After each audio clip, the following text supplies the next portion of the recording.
Hello, Earthlings. It's time to reset your cultural dial. Coming your way next on your favorite device, from the Hoosier State to all the ships at sea, it's the Crawfordsville Peachcast. And now, here's your second or third favorite Dave from Indiana, Dave Peach.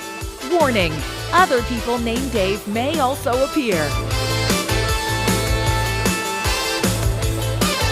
Thanks, CD. This is the Crawfordsville Peachcast. I'm Dave Peach. I'm Dave Meyer, and I'm glad to be back, Dave. It is a mixed bag. Oh, these are some of our favorite, Dave. I love it. Now, this week, I was able, if you remember, this is going to be, I think, dropped on Thursday, July 24th. Okay. So this week for me, I was the public address announcer at Hinkle Fieldhouse for the basketball tournament, or TBT. $1 million winner. I heard it was $2 million, but you know, Okay. I try not to. But last night, I had an opportunity to meet John Haliburton. Okay. Tell the folks, Dave, who that John is. Haliburton is the father of Tyrese Haliburton, who had that magical run in the playoffs with the Pacers, making all those miraculous shots, and Wow. but unfortunately was injured, and we don't want to Yeah. get there too much. But a gentleman that I know, Chris Canal, who owns, he's the TMO of the Lebanon Leprechauns. They had a team in the TBT, so Sure. all worlds collided in this tournament. He knows John Haliburton. He was sitting right with it. In fact, John was sitting with him. So after the game, I go over and I talk to Chris, and Chris goes, "Have you ever met John Haliburton?" I go, "I have not." That's good. And so he goes over, he says, "Hey, John," and he says, "Dave," he goes, "This is the announcer. This is a public address." And John immediately just hugged me. Oh, We that's hugged. beautiful. We were That's hugging. Beautiful. Like, wow. So I hugged John Haliburton this week. That's Seems good. like a great guy, and I think he'll be hanging out with the Lebanon Leprechauns. So I think we'll see man. him. We'll see him Dave, around. I was going to say, that's guy, you got to get him on for a quarter. You know, I think he might be a colorful additive every now and then. You got a delay? How do you work those, Dave? Do I have a delay? Is there a delay on the broadcast, No, Dave? no. Okay. Well, we could. Curtis could bleep it out, but yeah, You can work something out. No. We'll be okay. That's awesome, though. I mean, and on Dave, Tyrese Haliburton, too. I don't know if you've noticed, watching during the WNBA All-Star game, because they're playing all the Puma ads, right? And his big shoe dropped during the playoffs. So if you see the Puma ads, or if you saw them watching any of the WNBA All-Star stuff, you saw a lot of Tyrese. And we've got a joke attempt. Are you ready, Dave? I'm ready. I've got a Dave. joke attempt. If today's episode ends in a tie, we will determine the winner with a swing off. Oh, Dave. No Elam ending, Dave, to this one? No. Okay. We go with the swing off. A pure swing off. I mean, that And sounds so. I gotta say, I'm sorry.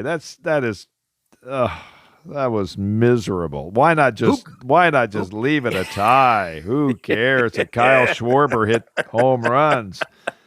Oh. know, Dave. As a Yeah. what would Ricky say? Ay, ay, ay, ay, ay, ay, ay, ay. Oh my goodness.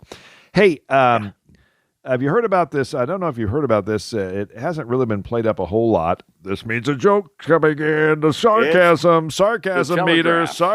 meter. Have you seen this Coldplay thing? Well, Dave, I have, yes. I don't know the last time, because like the last time it felt like this level of inundation was in play, it was during that bucket challenge thing, and there were a million people doing it. Oh, that's a good one. Now there's a million people either commenting on what happened or doing some kind of a parody. And Dave, some people got pretty clever, right? Mascots were involved. There's all kinds of things, but I think the gotcha thing, and everybody's probably got a boss, and sometimes people at certain levels of professional expertise enjoy certain spoils.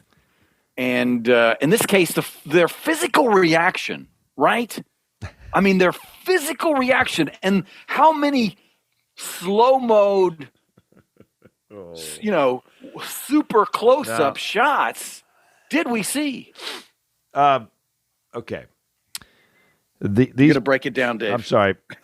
I'm whistling through my nose, and my wife heard that. She goes, "You're whistling on your podcast."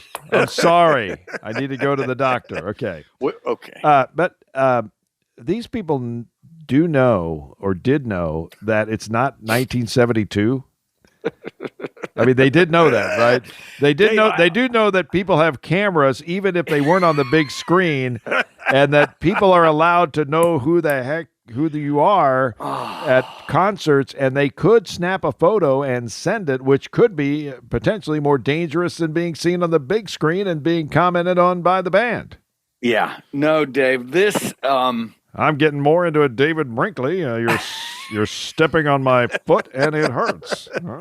I mean, I don't know how deep. I feel like I am as uninterested in this as I can be, and yet I'm reading his wife's statement and going, "Oh yeah, that's good." I mean, Dave, it's like this.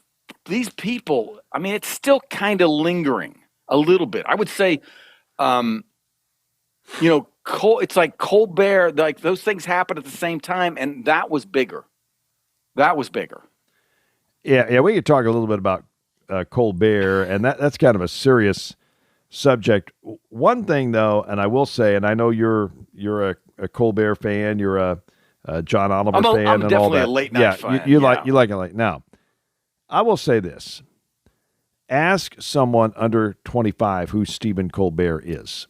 Oh yeah, and I'm telling you what, they may not know who he is.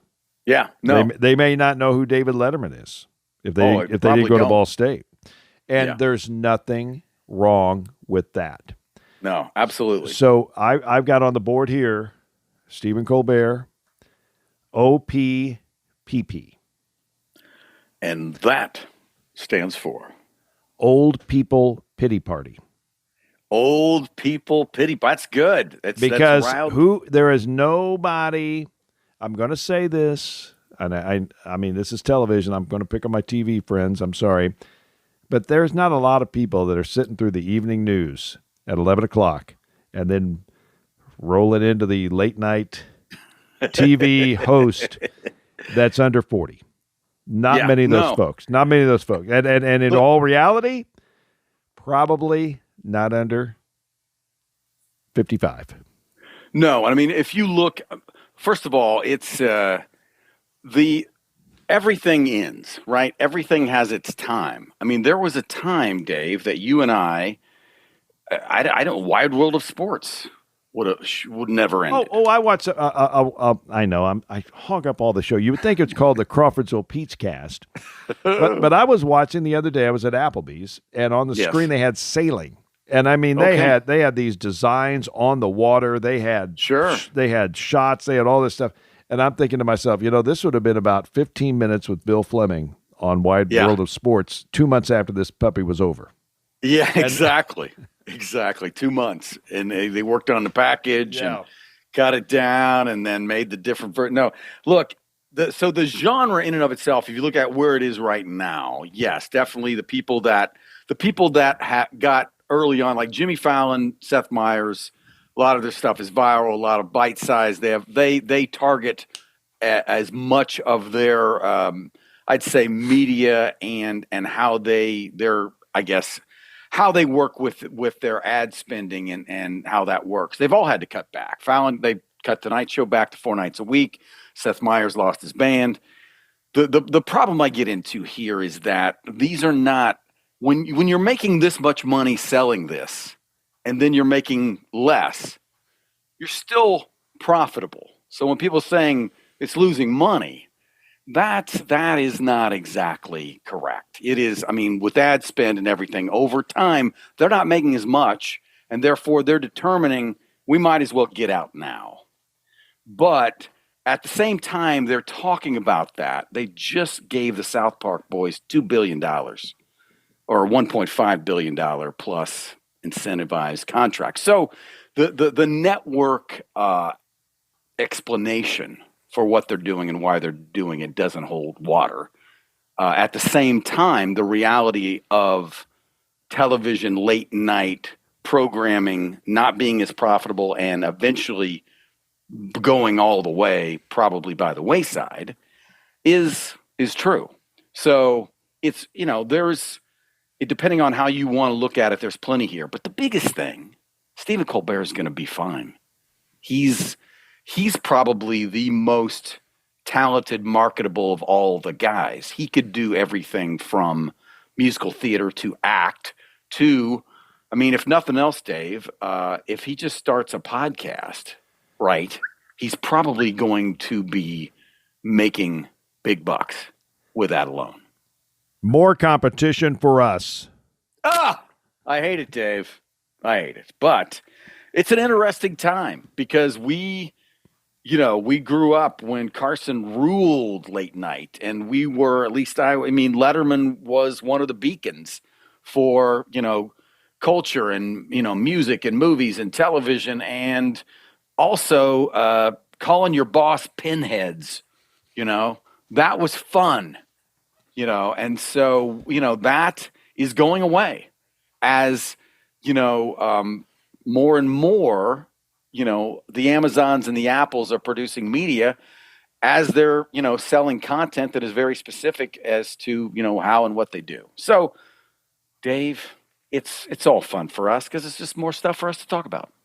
Central Indiana Rubber Products provides the power for you. Central Indiana Rubber Products, or CIR, keeps farm equipment and local manufacturing processes running with gaskets, belts, seals, and O-rings, among a variety of other products and services. Employee-owned and always customer-focused. Central Indiana Rubber Products, 989 West, 83 North, Crawfordsville, and at indianarubber.com. Central Indiana Rubber Products, or CIR, power for you. Another big thank you to Captain Adam, who posted his 4-episode Crawfordsville Peachcast button on Yacht Rock Radio social media. No way. He did. Playing for the Yacht Rockers, Dave. Yeah, That's 4 cool. episodes. We also sent one to Brandon Gauden. Okay. And one good. Is soon to be on the way to Dr. Al Core. I got to tell you, Dave, and this was just in passing, so at first it almost confused me.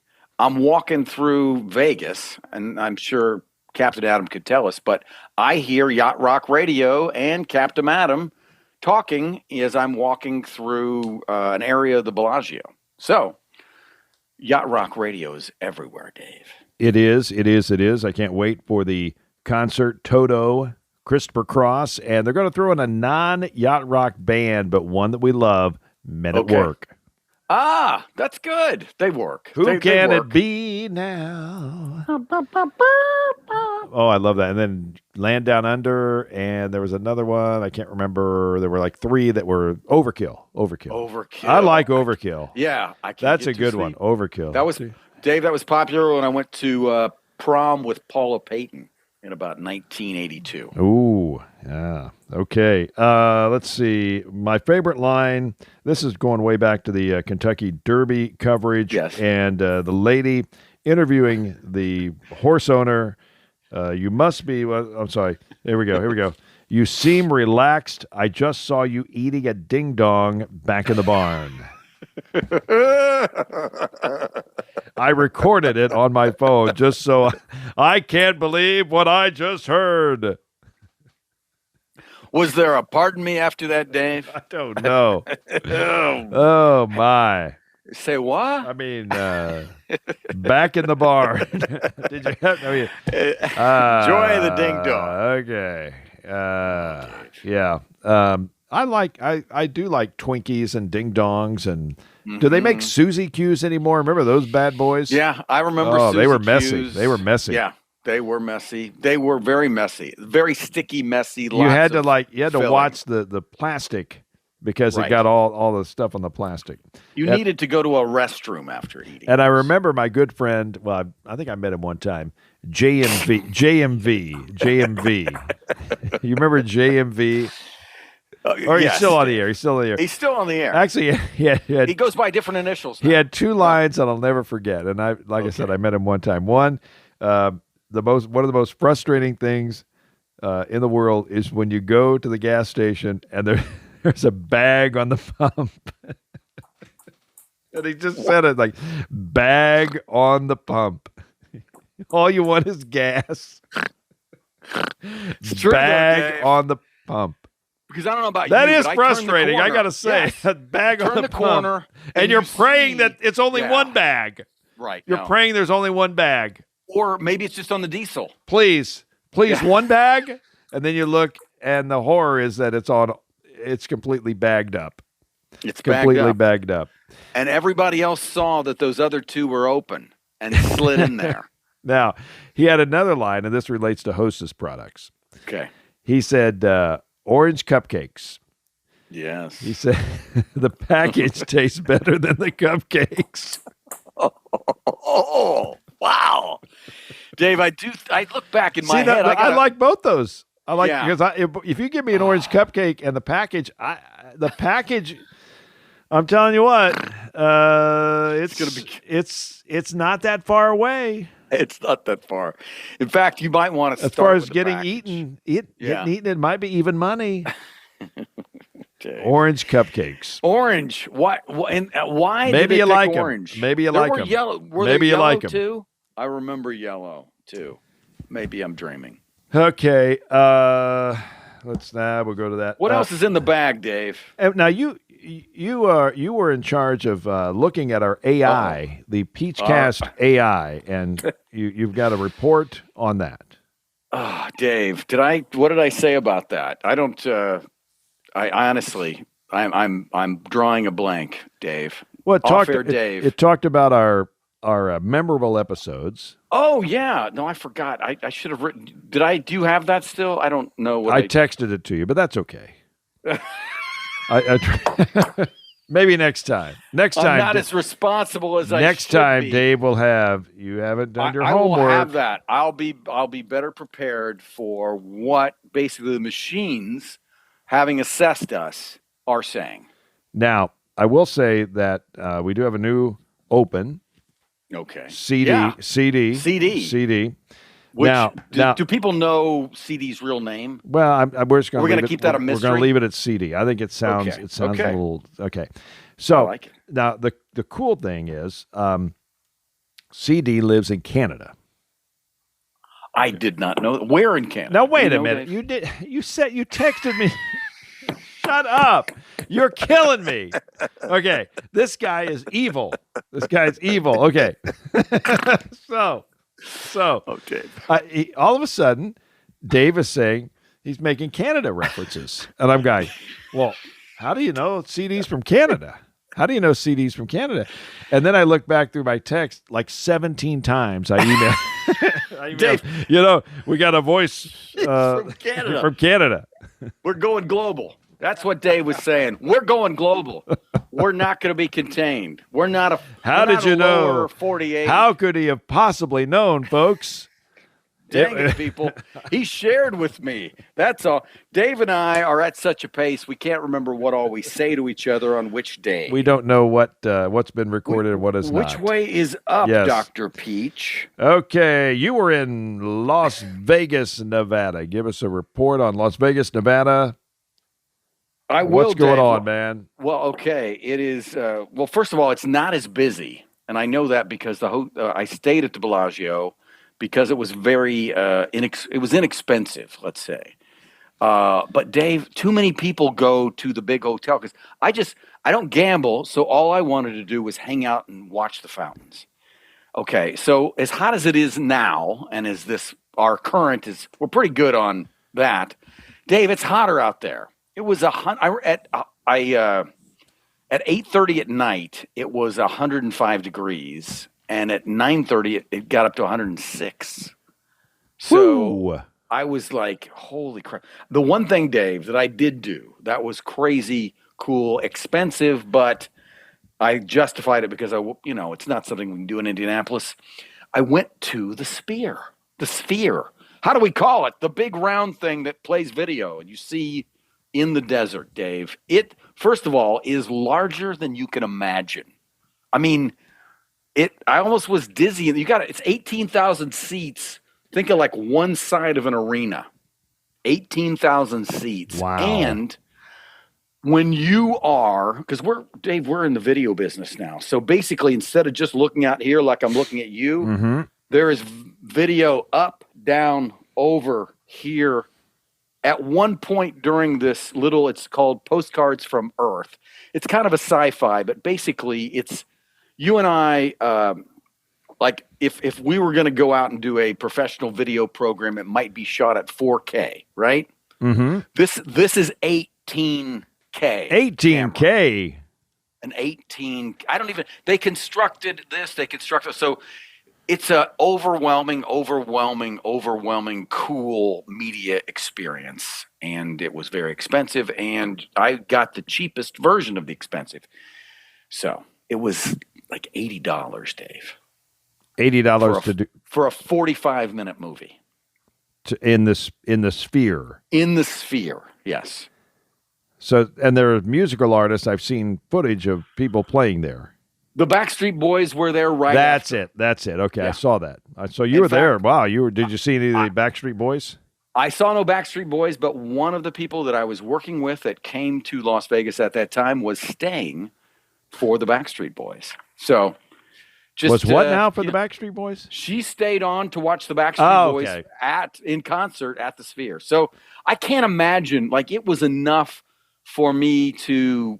I mean, it was overwhelming. The guy next to me got sick. He had to get up and leave at one point because it is a visually overwhelming media, because it's not just. I mean, obviously the visuals are incredible, but the sound is equally as large. So that was my Vegas experience, Dave. I'd say if you're curious and you have extra money, the Sphere's interesting. And let's go to Boston. Boston, Dave. I love Boston. It's hot. People are kind of surly. And, I got to go to a Red Sox game. Seeing our Reds, play the Red Sox in Fenway Park. I couldn't imagine, my 10-year-old brain couldn't imagine a regular season Red Sox game. I was so excited. Sitting on the left field line, I met people that have like partial season tickets, and they're talking with the heavy Boston accent. And 3 innings in, Dave, the storm of a storm lifetime rolled in, and I got out of there just before all the lightning and before. In fact, I walked back to my hotel room, watched the rain delay, and was watching the game when they called it.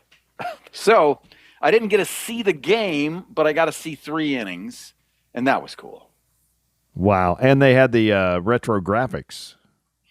Very, very retro. See, that's where, Fenway Park They went back to 19. Well, they went on the broadcast. 75, they went back to 75, as it would have been seen at that point.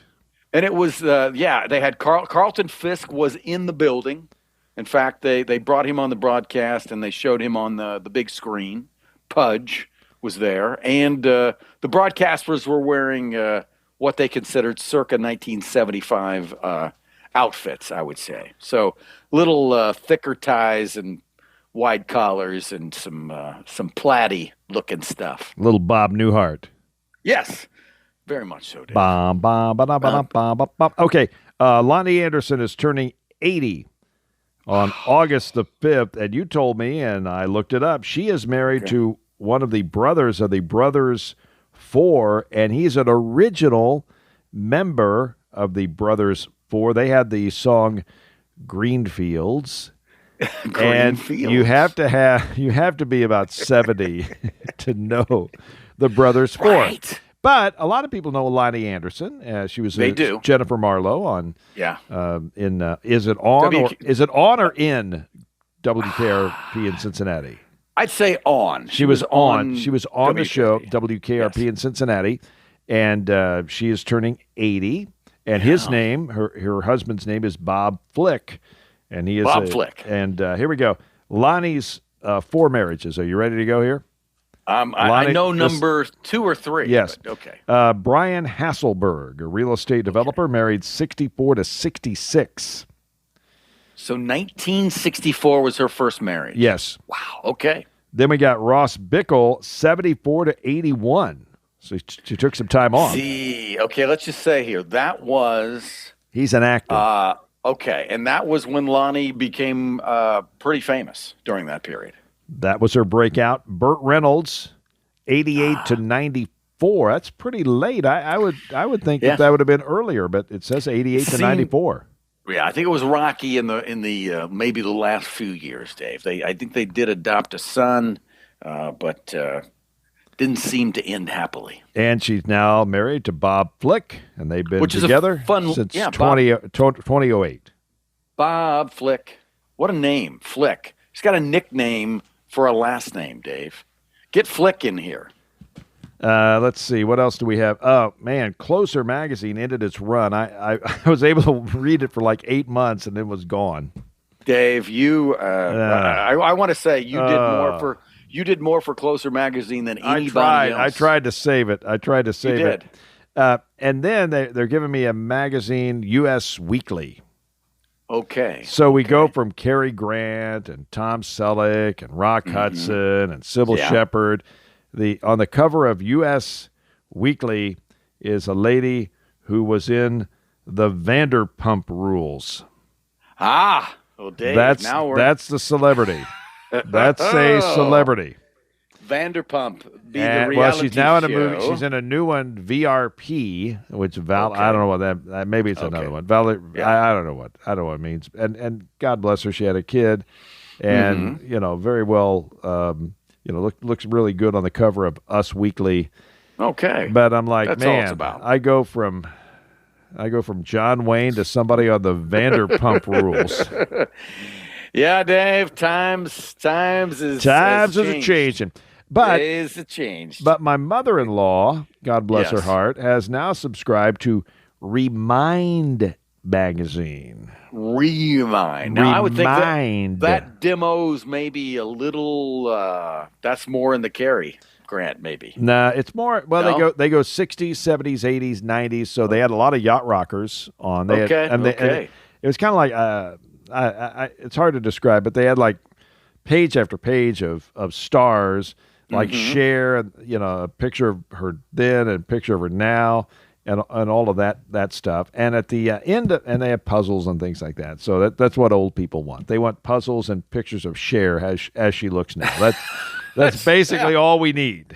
It's all we need. That's all we need. Going. And you go, oh my goodness, Herb Alpert is still alive. And that's what we want to hear. We want to know what they're doing at this particular time.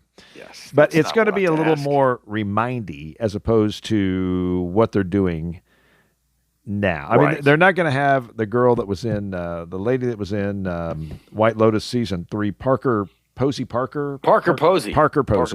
Yes. They're not going to have Parker Posey in there. Okay. She's not Remind material. Right. Fran Drescher, maybe. Fran Drescher would be a Remind person. Yes. But I think it's pretty. I think if you're doing something currently, you're not in Remind. None of the Golden Girls are still with us, correct, Dave? No. They're all gone. But I did find out about a podcast. And we want to wish the best to the girls in Pop Preservation Society. Did you have a chance to listen to their show? I did kind of sample a few episodes, and they're having fun, Dave. They're talking about the fun stuff in the same zone that we have lived in, and sometimes. No, they're younger than us. They're younger than us. They are, and I think they've got more energy to put out more programs, and there's 3 of them, so there's one more, really.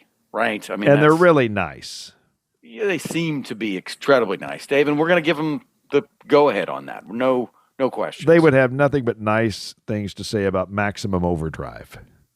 You're right. They would. They would talk not about be picking any of that apart. Find out. But they did get me on this one movie, Diane Lane. Oh, I love. And Diane I think Lane, she is an untoasted star. Yeah. Okay. I'm going to find us a Diane Lane for next year. It was called A Little Romance. They did a review of that. Yeah. It sounded a lot like an Untoasted.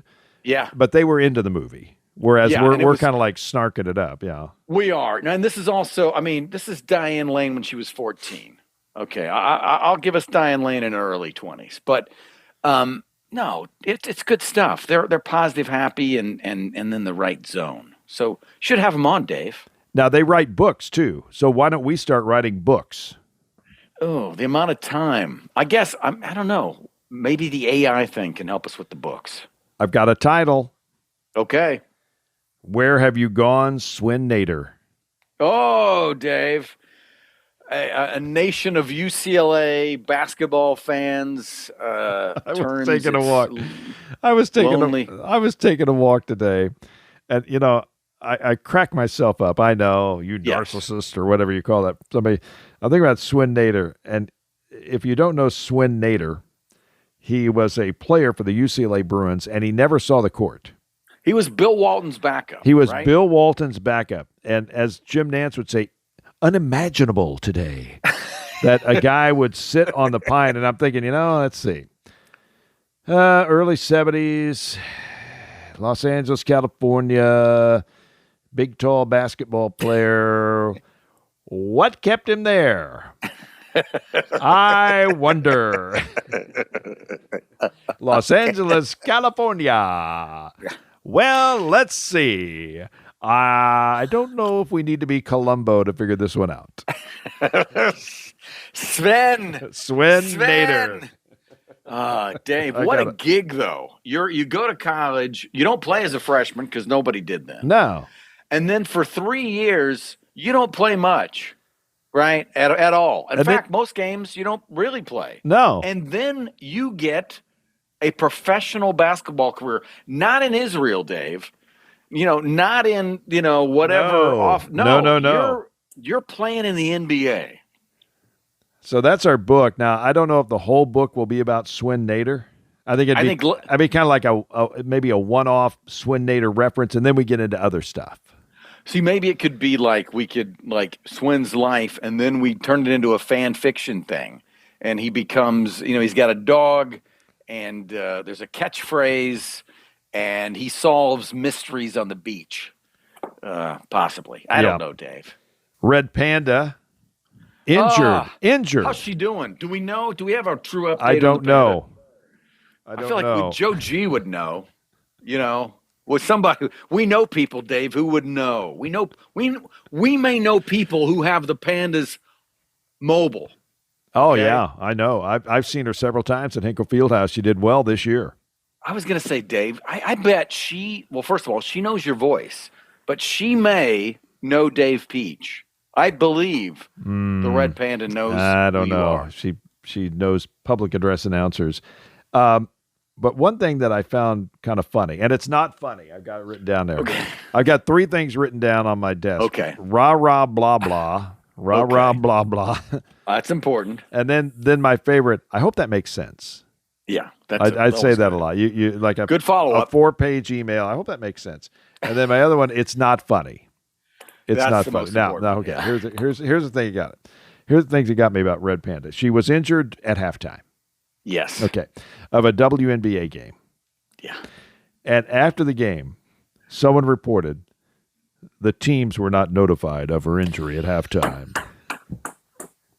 I mean, God bless her. And it's not funny, but I'm thinking well, are we supposed to tell? I mean, she broke her wrist. You know what I mean? Gentlemen. Are we supposed to tell the team how the halftime? I mean, it's not like she died. I mean, no. She broke her wrist. Dave, I know you're getting ready for the second half, but we got to tell you that Red Panda broke her wrist at halftime, just so you know. How would that affect the basketball players? I mean, I know. Okay. Dave, if they were out there, watched her go down, and this was a compound fracture, and we got people screaming and going into shock, it's one thing. But yeah, from the height that the Panda went down, a broken wrist is pretty good, really. I mean, another thing, Dave, is I've turned, because you're most familiar, but we haven't seen the Panda really age over the years, have we? No. And the last time I saw her live, I was thinking, and of course I did the wiki, and you add a few things up, and you realize the Panda is not a young person doing what is some incredible trick writing on a unicycle with plates and other objects. So my whole thing is I'm glad the panda's okay. It's not my position to say the panda may need to rethink, but I want the panda to be able to, talk on the phone with a heavy, mobile in her next 10 years. Dave, a couple of things real quick. Inger Stevens in The Twilight Zone, The Hitchhiker. She was on the TV show Farmer's Daughter. Unfortunately, she committed suicide at age 35. Her last picture, Run, Simon Run, was a movie with Burt Reynolds. Oh, Dave Peach, bringing it all back around. How do we bring Lonnie Anderson, Maximum Overdrive, and a life spent in service of media, Dave? Do you remember? You remember the Hitchhiker episode with Inger Stevens? Vaguely. I do. There was a hitchhiker. Yeah. That it just kept being there. Yes. Over and over again, and she went up and down the road, and it was one of the. I mean, it was a good one. I love The Hitchhiker. It was good. Anyway, I watched that on Pluto, and I had some reason had to throw that in the mix bag. And also, my wife and I, we have lunch every Friday at her office, or sometimes we go out. A good tradition. So when we're at her office of late, we were watching Dallas. Okay. The soap opera Dallas. How many I'm curious. How many seasons? Oh Dave, my! Probably Dallas? 10. Probably 10 easy. Okay. And where were you? Do you think in the timeline of those? What do you mean? Do you think you were like early seasons here with what you were watching? Oh yeah, we were watching like season 2. Jock was still. Okay. There you go. So it was about a month ago. We get our food and turn on Dallas, and I'm thinking, well, what's going on here? They say now we have to pay $1.99 an episode to watch Dallas. Dave, they wet your Dallas beak, and then when you wanted more of a taste, they put a toll road up, Dave. I'm not paying $1.99 to watch an episode of Dallas. I'm sorry. I think that's a fair. So we went to Knott's Landing. Okay, yeah. Everybody was okay? Yeah, everybody's okay. Dave, I mean, that's, I can make those switches easier these days, I think. Anything else in your mixed bag? I was going to say at some point, I've got one more. I'm sure I got one more thing. Go ahead. Well, it's not very. Let before you get to yours, real quick. We have been talking a lot on the podcast about AM radio, the AM radio for every vehicle act. It's gaining traction on Capitol Hill, but automakers have doubled down on efforts to block it. So it's still a battle trying to keep AM on the dial. We want to save AM radio and hope that you will contact your congressperson and senator person and have them help us keep the AM on the dashboard. I think definitely, Dave, and our world is an ever-changing device these days, right? And established means of communication that people trust, especially with weather situations and things like that. This is not the time, again, we say it, to take away AM radio and the costs involved. So hopefully this is something that will be pushed through with patience, as it's been a while and it's been kind of an up and down to see if it's going through. It's kind of the same thing. This really has been the same timeline as the Untoasted series almost. It seemed like we followed since we started, it, Dave. But go ahead, Dave. I was going to say, there's not an Evel Knievel movie, right? There's not. But there's an Evel Knievel documentary with George Hamilton. Oh, yes, there is. That's the evil. But I guess we could do that one. But on Amazon Prime, I've not watched it. You want to add one to the movie watch, because I was going to add Last Picture Show. It was going to be an Audible later with Sybil Shepherd, but I don't know. I just bring up because I feel like at some point Evel Knievel is going to our worlds are going to collide on an Evel Knievel episode. I feel like we talked a little bit about Evil during Hot Rod. Yeah, and I think that's part of what it's like. I thought, because in my mind, I think of Evil as kind of this crazy 1970s character that, did not die in one of these jumps, right? And there's a story there about evil. But at the same time, I did not think of evil as being the first of what has become our daredevil competition world. So anyway, there may be something there, Dave. There may not. Do you want the doc, or do you want the a doc, or do you want the George Hamilton movie? Well, I'll tell you what. I'll let you pick. I will say this: could be an audible. I've got a George Hamilton story as I spent time with George Hamilton in a meeting and several phone calls, and it was, it's worth talking about. If nothing else, I'll say this about George Hamilton as a teaser. George Hamilton knows that he's George Hamilton. He knows he's famous for being famous, and that's part of his charm, I'd say. May we be there someday. May we find that kind of skin comfort in that level of tanning commitment, Dave. Do not forget, folks, the Crawfordsville Peachcast has a website. We are on Podbean. We can be seen, and we have all new artwork. Okay, so check out the artwork. Peachcast, Podbean.com. Crawfordsville Peachcast.podbean.com. Like, share, and subscribe. We're on Apple, Spotify, and Podbean. I love that. We're on Podbean. Podbean, it's fun. A big thank you to Faith, Misty, and of course, the man, the myth, the legend here in Crawfordsville, Curtis Broadstreet. Hello, Curtis. They have done so much for us here, and a big thank you to Dane and everybody at Up There Media for the artwork and their help. And really, we wouldn't have a podcast if it wasn't for Up There Media. Check them out up there in northern Indiana. And Dave, I have an out. What did you think of the out last time? Dave, I enjoyed it. I somewhere between laughing and crying. I enjoyed it, Dave. Until next time, America, for Dave Meyer, I'm Dave Peach. Thanks for listening to the Crawfordsville Peachcast. Thank you for listening to the Crawfordsville Peachcast.